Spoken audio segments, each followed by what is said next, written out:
धना आणि जिरा पूड, थोडीशी हळद, 1 चमच लाल तिखट, हे सर्व आपण मिक्स करून घेऊया. त्यांना आपण 2 चमच आपल्याला इथं अगदी कडकडीत गरम करून तेल टाकायचं आहे, खाण्याचं तेल.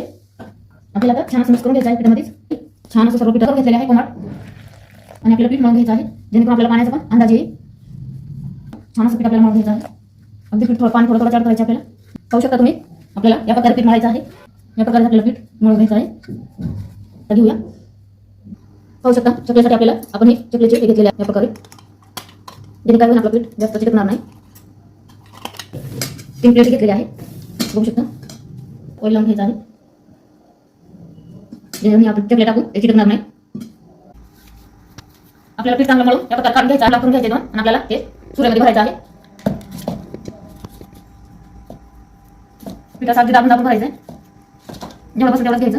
बघू शकता या प्रकारे, आणि आपल्याला चकल्या भरायचं आहे. बघू शकता तुम्ही, असं आपल्याला गोल चकल्या करायचं आहे. एका प्लेटवर टाकायचं आहे.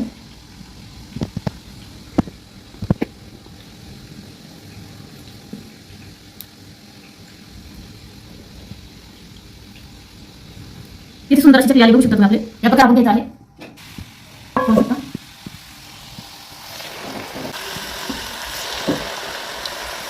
बघू शकता आपल्याला आणि काढून घ्यायचं आहे.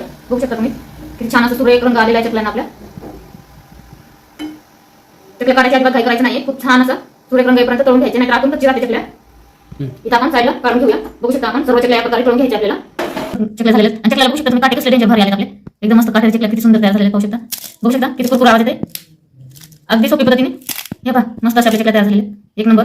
या प्रकारे तुम्ही पण बनवा, मस्त खावा आणि स्वस्त राहा. व्हिडिओ आवडला असेल तर लाईक शेअर आणि कमेंट करायला विसरू नका.